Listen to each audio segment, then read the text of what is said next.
মা, আসলাম, সাবধানে থেকো। প্রণাম করে ছেলে সৌরভ বিদায় নিল।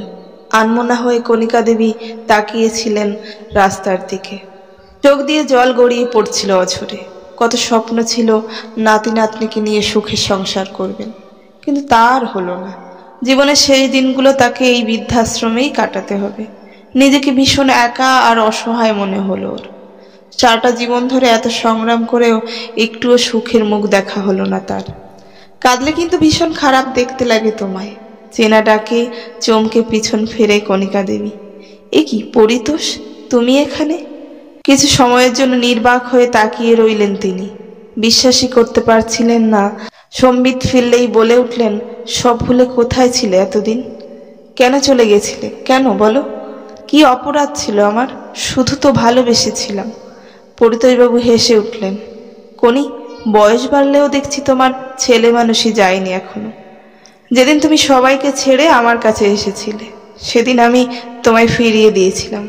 চাইনি আমাদের জন্য তোমাদের পরিবারের সবাই কষ্ট পাক। তোমার বাবা কোনোদিনই মেনে নিত না এই সম্পর্কটা। আর তুমি কত আদরের মেয়ে, একটা চাকরিও জোটাতে পারিনি তখন। কি করতাম আর?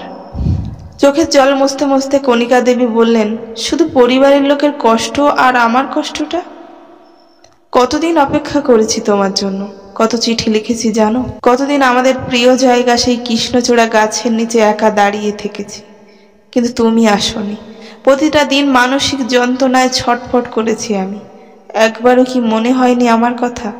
কয়েক বছর পর বাবা বিয়ে দিল ভাস্করের সাথে। 2 বছর পর সৌরভ এলো, কিন্তু স্বামীর সাথে বেশি দিন সংসার করা আর হলো না। চাকরির সূত্রে বাইরে বাইরে থাকতো ভাস্কর। বহুদিন আর ফিরল না। একদিন জানলাম যে ওখানে নাকি নতুন করে সংসার পেতেছে। ছোট্ট সৌরভকে আগলে একাই বড় করলাম। চাকরি পেল, বিয়ে দিলাম, বাড়িতে নাতি এলো। তারপর আমার স্থান হলো এখানে। আগে সে কথা বলে গেছিল, আজ রেখে গেল। কি পেলাম বলো তো এ জীবনে আমি? কোনি, বেলা শেষে আমরা সবাই একা, ভীষণ রকম একা। কোনি, তোমার সব খবর আমি রেখেছি, কিন্তু অধিকার ছিল না তোমার কাছে যাওয়ার। তোমাকে কখনো ভুলতে পারিনি, তাই প্রাক্তন হয়েই অপেক্ষা করেছি তোমার জন্য। আর ভালোবাসতে পারিনি কাউকে, জানো? সেই ছটফটে প্রাণবন্ত মেয়ে, যার হাসিতে পাগল হতাম আমি, ভুলবো কি করে তাকে? তোমার জীবন সঙ্গী হতে পারিনি আমি, তবে তোমার জীবনের শেষ দিনগুলোর সঙ্গী হতে চাই। তোমার দুঃখ কষ্টগুলোর ভাগ দেবে গো আমায়। আজ কণিকা দেবীর জন্মদিন। আশা করেছিলেন ছেলে সৌরভ আজ অন্তত একবার আসবে। তাই বৃদ্ধাশ্রমের দরজার দিকে বারবার চোখ চলে যাচ্ছিল তার। আশা করা ভালো নয় কনি, পূরণ না হলে কষ্ট পাবে। ঘুরে তাকাতেই দেখলো একগুচ্ছ গোলাপ হাতে দাঁড়িয়ে পরিতোষ। লজ্জায় লাল হলো মুখ। গোলাপগুচ্ছ হাতে নিয়ে নিজের ঘরে ঢুকলেন কণিকা দেবী। লাল গোলাপ যে বড় প্রিয় তার। এত বছর ধরে কেউ তার খোঁজ রাখেনি। আজ এই মাতৃভূমি বৃদ্ধাশ্রমের প্রতিষ্ঠা দিবস। অনেক লোকজন এসেছে, অনেকের ছেলে মেয়ে এসেছে দেখা করতে। সবাই বিভিন্ন অনুষ্ঠানে অংশগ্রহণ করছে। সবাই মিলে কণিকা দেবীকে বললেন গান গাইতে। কণিকা দেবী বললেন, পরিতোষ, গাইবে নাকি? ওকে, শোনো তাহলে।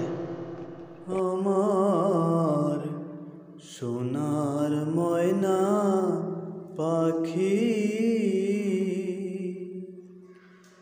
কোন দোষেতে গেলা উইড়া রে, দিয়া মোরে ফাঁকি রে, আমার সোনার ময়না পাখি। সোনা বরণ পাখি রে আমার, কাজল বরণ আখি। সোনা বরণ পাখি রে আমার, কাজল বরণ আখি।